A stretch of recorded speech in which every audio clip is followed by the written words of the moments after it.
Assalamualaikum warahmatullahi wabarakatuh. Selamat pagi teman-teman sejawat semua. Di dalam acara temu ilmiah daring dalam rangka purna tugas Ibu Dr. Sri Herwiyanti MS ini, saya akan sedikit sharing tentang ilmu aplikasi anatomi dalam bidang olahraga. Nah, di sini saya mengambil judul peranan somatotipe sebagai aplikasi antropometri di dalam olahraga.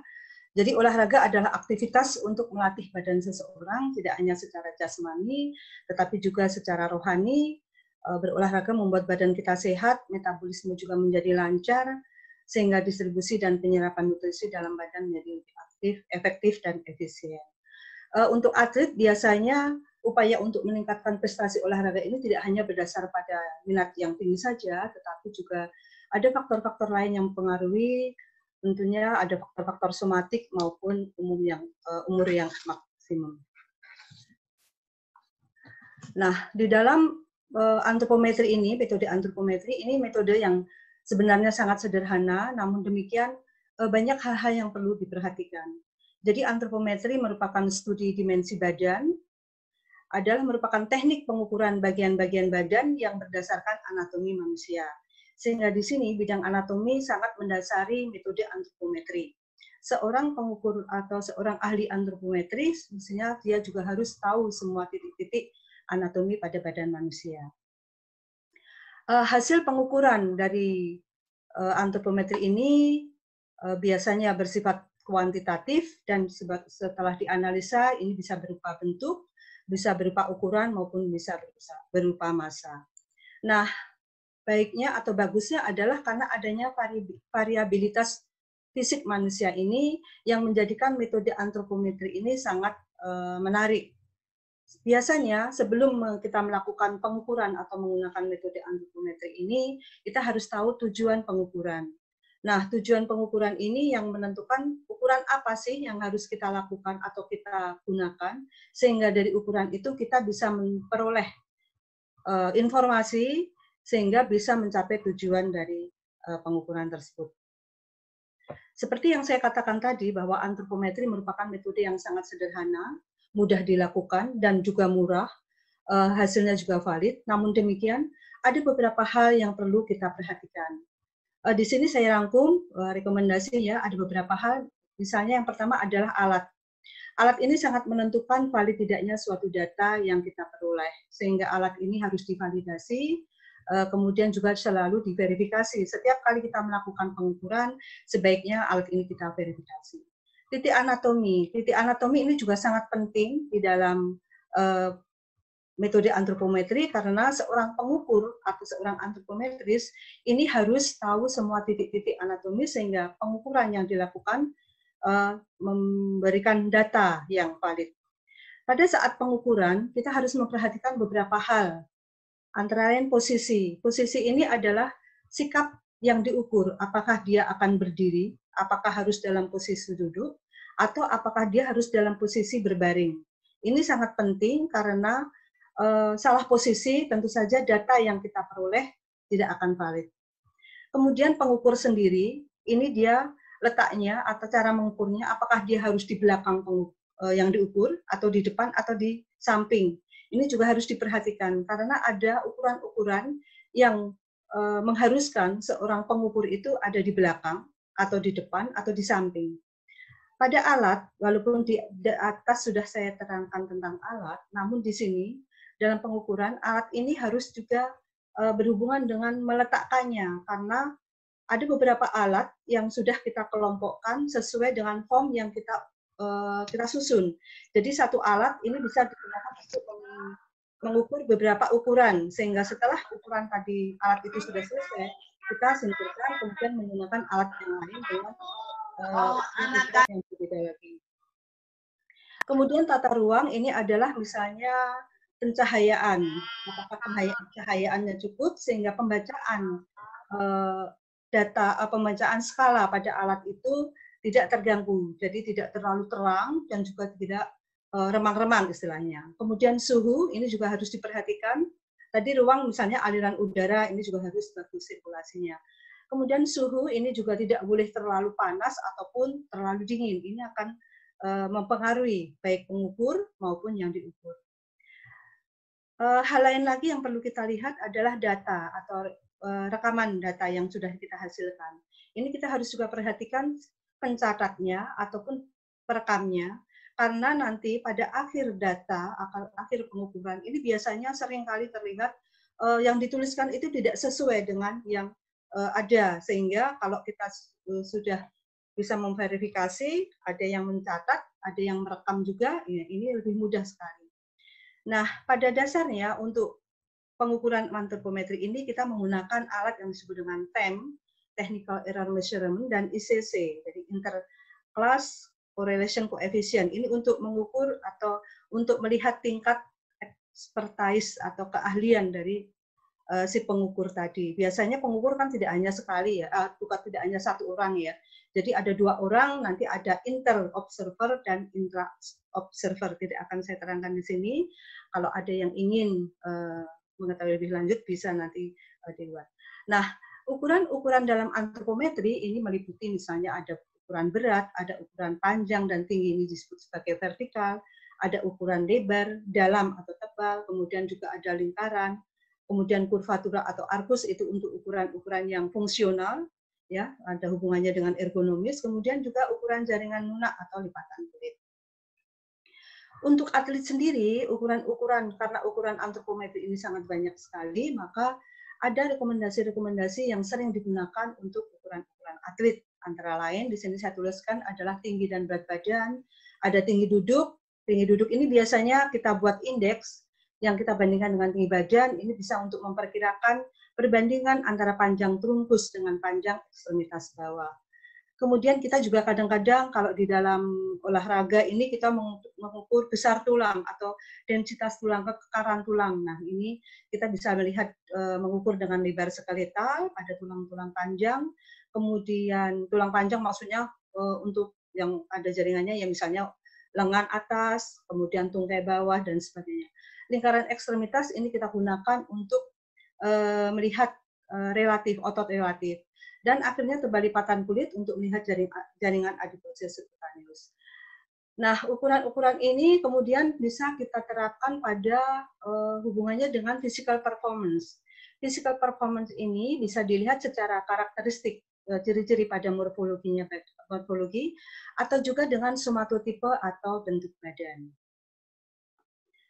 Dalam antropometri olahraga ini sering kita hubungkan dengan aktivitas-aktivitas pada para atlet yang mereka lakukan pada saat mereka melakukan permainan. Jadi ada jumping, throwing, catching, running, dan hubungannya juga dengan ada keseimbangan, ada fleksibilitas, ada fitness, ada kekuatan, dan sebagainya. Somatotipe sendiri, kita tahu bahwa bentuk badan yang berbeda itu akan menunjukkan performa yang berbeda. Nah, somatotipe ini dicetuskan oleh Sheldon ya pada saat itu. Dia meneliti tentang bentuk badan yang dihubungkan dengan sifat-sifat fisiologinya maupun sifat-sifat dari psikologinya. Ternyata ada 3 tipe badan yang bisa dikelompokkan menjadi 3 tipe badan besar, yaitu ada tipe gemuk, ada tipe sedang, dan ada tipe kurus.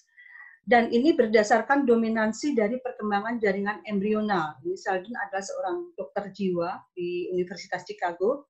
Dia mengatakan bahwa seandainya salah satu komponen ini dominan, maka dia akan mempunyai tipe tersebut. Contohnya demikian. Ini perkembangan jaringan embrional ini, yang paling dalam adalah endoderm. Ini hubungannya dengan jaringan adipose. Jadi kalau dia dominan berarti orang ini cenderung ke gemuk. Kemudian lapisan kedua adalah mesoderm. Ini meliputi yang menyangga organ-organ dalam. Ini adalah ada tulang, ada otot ya. Di situ kalau dominan dia akan kelihatan kekar orang itu atau sedang istilahnya. Nah, yang ketiga lapisan ektoderm, di mana kita tahu lapisan ektoderm itu ada misalnya kulit, kemudian saraf, kemudian pembuluh darah. Nah, seandainya dominan maka kelihatan kurus, yang komponen yang lainnya sedikit-sedikit, tapi yang paling tinggi misalnya komponen lapisan 3 dan demikian seterusnya. Ini di sini Sheldon mengatakan linearity atau kelangsingan. Namun demikian pada manusia ini tentu saja mempunyai ketiga nilai tersebut hanya komposisinya atau variasinya berbeda-beda. Ada banyak metode pada penentuan somatotipe ini, yaitu pertama kali oleh Sheldon. Di sini saya kenapa mengambil metode Headcutter? Karena metode Headcutter ini paling mudah dilakukan, kemudian juga ukuran-ukurannya juga cuma sedikit, dan yang satu lagi adalah kita bisa menggunakan dengan rumus persamaan, sehingga setelah mengukur kita tentukan kita masukkan ke dalam rumus persamaan ya di samping ini, dan rumus persamaan. Nah, ukuran-ukurannya ini kita bisa lakukan, kemudian kita akan mendapatkan 3 nilai angka. Yang berbeda adalah pada metode Headcutter ini kita juga bisa menggunakan angka-angka pecahan. Kalau untuk metode Sheldon, ini metodenya dia hanya angka atau bilangan bulat saja dan tidak menggunakan rumus persamaan. Sehingga kadang-kadang tabel yang digunakan karena kita termasuk pada ras mongoloid dan orang Sheldon ini termasuk ras Kaukasid, sehingga ukuran-ukuran kita tidak masuk dalam tabel. Tentu saja metode Sheldon itu agak sulit digunakan untuk orang-orang ras mongoloid seperti kita. Nah, ini adalah ukuran-ukuran, dan di dalam ukuran-ukuran ini semuanya dalam posisi berdiri diukurnya kecuali pada lipatan kulit betis. Karena pada lipatan kulit betis ini kalau berdiri mungkin untuk mengambil lipatan kulitnya dia merasa tegang kan. Nah, jadi biasanya subjek kita suruh duduk atau mengangkat tungkai bawahnya. Jadi diambilnya dengan lebih mudah. Untuk lingkaran dengan atas ini, karena kita di sini lingkaran-lingkaran ini kita lihat ototnya, maka lingkaran dengan atas ini posisinya fleksi 90 derajat. Ya, di sini kita ambil lingkaran lengan atas maksimal. Jadi kita lihat yang paling maksimal. Nanti pengukurannya kita kurangi dengan tebal lipatan kulit triceps. Begitu juga dengan lingkaran betis, ini juga dalam posisi yang sangat maksimal, sehingga ini bisa, kalau dari lingkaran betis ini tidak perlu duduk, jadi dia memang harus malah disarankan untuk berdiri. Ini adalah salah satu dari penelitian-penelitian saya. Ini saya sharekan di sini. Ini saya penelitian tentang ada beberapa atlet, 3 atlet ya. Saya pilih ini adalah atlet-atlet di KONI di divisi 1 ya. Nah, ini ternyata untuk student ini kita ambil adalah para mahasiswa yang aktif berolahraga. Ternyata di sini terlihat bahwa tinggi badan dan berat badan ini didominasi oleh pemain voli. Sedangkan BMI-nya karena selisih dari untuk BMI-nya kelihatan pada pemain soccer. Ini sebetulnya untuk pemain sepak bola ini lebih baik memang tinggi badan tidak begitu dominan. Yang dominan ini sebetulnya adalah berat badan, karena biomasa kesebelasan ini sangat mempengaruhi. Kalau kita perhatikan di pertandingan-pertandingan ini, sebetulnya biomasa berat badan pada pemain sepak bola ini sangat penting, karena kalau selisih biomasa lawan dengan biomasa kita ini terlalu jauh, maka tentu saja kita tidak bisa menang, karena olahraga sepak bola ini berhubungan dengan kontak fisik. Jadi kontak fisik ini dibutuhkan keseimbangan yang besar. Kalau dia terlalu ringan, nanti disenggol gitu aja sudah lempang ya. Nah, kita lihat pada untuk ukuran, ternyata pada ini tadi untuk ukuran lebar untuk besar tulang, kita lihat yang paling tinggi adalah pada student. Sedangkan untuk besar otot terlihat pada pemain sepak bola. Untuk pemain badminton, memang pada pemain badminton ini berat badan yang kecil lebih menguntungkan dibanding berat badan yang besar. Untuk somatotipenya bisa kita lihat, ternyata pada pemain sepak bola dan pemain dan mahasiswa ini kisarannya ada 3 ya. Dengan voli ini kisarannya hampir-hampir sama. Namun pada sepak bola ini lebih banyak pada kondisi komponen 2 yang maksimal dibanding komponen 1 dan komponen 3. Sedangkan pada bola voli ini komponen 1, 2, 2, 3 yang lebih banyak, pada mahasiswa ini menyebar kayaknya. Sedangkan kita lihat pada pemain bulu tangkis, ini terlihat bahwa komponen 3 yang lebih banyak. Kita lihat lagi, ini adalah pemain sepak bola berdasarkan perbedaan posisi pemain. Nah, sebetulnya pemain-pemain sepak bola ini menurut beberapa ahli mengatakan bahwa yang paling sesuai untuk pemain sepak bola ini karena berhubungan dengan banyak hal, olahragawan yang track and field-nya terbanyak ini mempunyai nilai yang mesomorf atau komponen 2 yang paling banyak. Karena untuk nilai-nilai ini yang tinggi, biasanya keseimbangan badan ini lebih terjaga dibanding komponen 3 yang tinggi atau komponen 1 yang tinggi. Untuk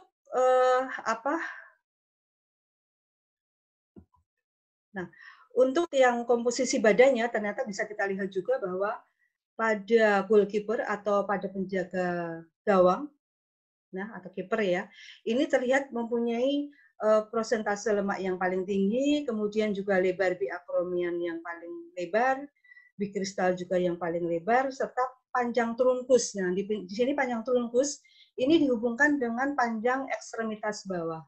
Seseorang yang mempunyai panjang trunkus lebih panjang dibanding ekstremitas bawah, ini biasanya dia lebih stabil kalau berdiri. Jadi seorang kiper ini sebetulnya sudah sesuai untuk posisi ini, untuk ciri-ciri pada karakteristik kiper. Tetapi walaupun demikian, karena prestasi ini berhubungan dengan banyak faktor dan ciri-ciri atau karakteristik antropometri maupun somatotipe ini hanyalah salah satu ciri yang bisa menunjang meningkatnya prestasi. Misalnya ada skill yang juga bagus, ditambah dengan kondisi-kondisi ini sepertinya dapat meningkatkan prestasi kita. Kemudian ini adalah saya share contoh, ini belum publish ya. Ini adalah untuk bola voli. Bola voli ternyata kita lihat, perhatikan pada tabel ini, Indonesia mempunyai tinggi badan dan berat badan yang paling kecil.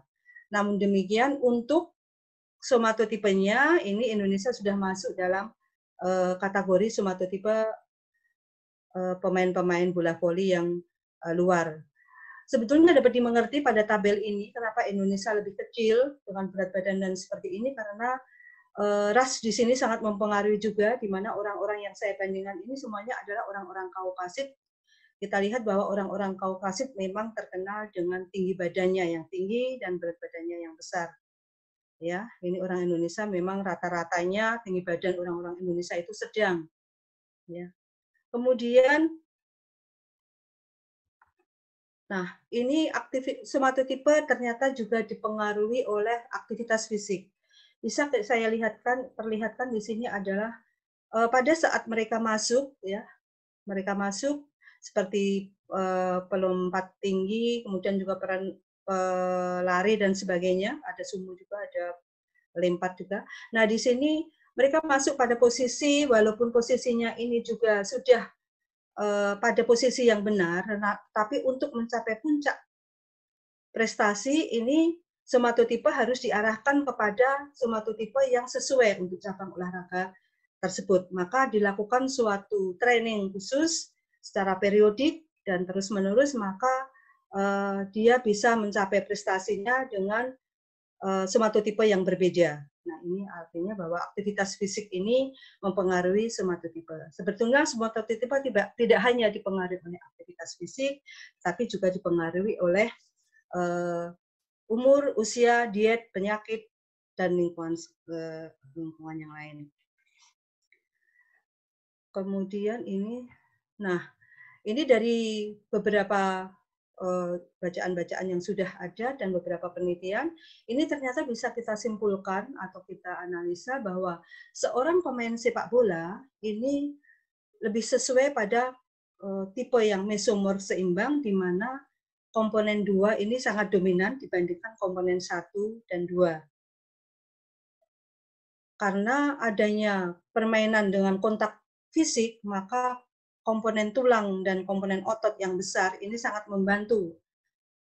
Dibantu pula dengan adanya tipe makrokormik. Makrokormik adalah di mana ini didapat dari perbandingan antara tinggi duduk tadi dengan tinggi badan yang mencerminkan pada panjang trunkus dan panjang tungkai atas. Makrokormik ini termasuk pada orang-orang yang mempunyai panjang trunkus lebih panjang dibanding panjang tungkai, sehingga kayaknya orang itu tinggi ya, tapi kok tungkainya kelihatan pendek. Nah, orang-orang seperti itu sebetulnya lebih seimbang.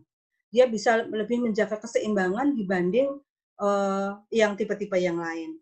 Kemudian bau sempit, ini tipe dari makrokormik tadi, dan panggul lebar. Panggul lebar ini juga bisa digunakan sebagai untuk keseimbangan yang lebih besar.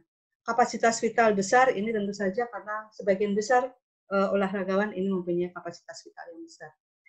Untuk bola voli karena ini ada merupakan olahraga walaupun tidak ada kontak fisik, tapi dia juga memerlukan kekuatan otot maupun tulang, sehingga di sini ada sedikit tetapi tetap lebih banyak ektomorfiknya. Jadi dia lebih tinggi karena itu juga bisa dipakai untuk gerakan-gerakan blocking, gerakan-gerakan untuk melompat dan sebagainya.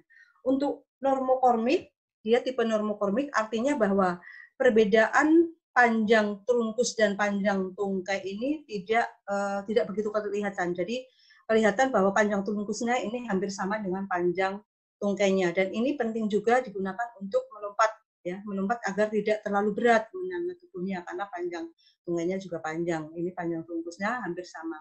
Bahu lebar ini juga penting digunakan untuk kekuatan di saat dia menservis atau menyemes dan sebagainya. Panggul sempit ini digunakan sangat sesuai pula untuk di mana dia melompat. Ya.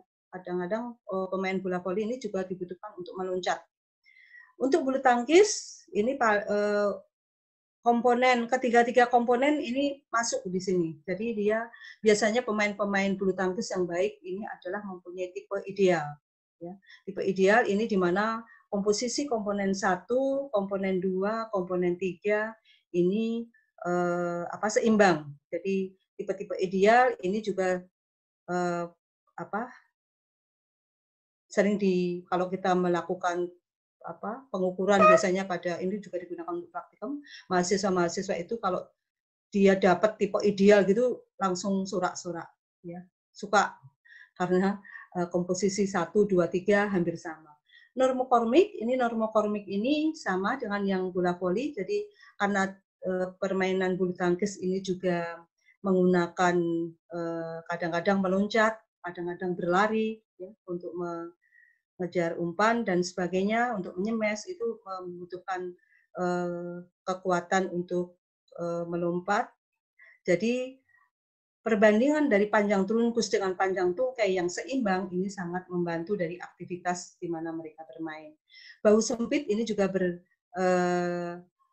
kala pada sepak bola dan ini juga pada permainan bulu tangkis karena dia tidak harus servis itu tidak seperti kekuatan yang dilakukan oleh pemain-pemain bola voli. Panggul sempit ini sangat menguntungkan karena dia meloncat dan sebagainya ini tidak terlalu berat. Dan kapasitas vital tentu saja menjadi besar. Beberapa ahli mengatakan bahwa biomasa kesebelasan tadi saya ulangi, ini karena ada beberapa permainan yang dengan melakukan kontak fisik, ini misalnya hubungannya dengan shooting, duel sundul, dan sebagainya, ini membutuhkan biomasa yang besar. Sehingga apa yang dia lakukan bisa maksimal. Saya kira sudah selesai penutup dan saran bahwa somatotipe ini walaupun tidak atau masih sangat sedikit sekali penelitian ini dilakukan di Indonesia, tetapi kalau untuk olahraga sudah begitu banyak. Kalau yang untuk sebetulnya somatotipe ini tidak hanya untuk olahraga, tetapi juga bisa untuk menggunakan status gizi, untuk memperlihatkan status pertumbuhan, dan juga bisa menghubungkan dengan beberapa untuk bisa mendiagnosa salah satu untuk membantu diagnosa suatu penyakit ini bisa menggunakan somatotipe. Jadi dalam hal ini somatotipe memperkenalkan metode yang mempelajari hubungan antara struktur fisik secara keseluruhan dengan prestasi olahraga, uji kekuatan, kecepatan maupun dengan daya tahan. Ada hubungan yang positif antara prestasi olahraga dengan somatotipe maupun dengan performa. Calon atlet yang ingin berhasil dalam cabang olahraga tertentu setidaknya perlu mempunyai somatotipe yang sesuai atau setidaknya mendekati dengan para atlet yang berprestasi dalam suatu olahraga tertentu. Namun demikian, karena prestasi itu tidak hanya berdasarkan salah satu faktor, setidaknya faktor bentuk tubuh ini juga bisa membantu dalam pencapaian prestasi. Oleh karena itu diharapkan penelitian tentang somatotipe atlet bisa banyak dilakukan, termasuk usaha-usaha untuk memilih bibit atlet. Disinilah peranan para peneliti agar terus berupaya untuk menghasilkan penelitian yang hasilnya dapat digunakan sebagai salah satu dasar kajian dalam pembibitan atlet sehingga dapat meningkatkan prestasi atlet pada berbagai cabang olahraga. Demikian Bu Jajah, kurang lebihnya saya mohon maaf kalau terlalu cepat ya. Semoga bermanfaat. Assalamualaikum warahmatullahi wabarakatuh.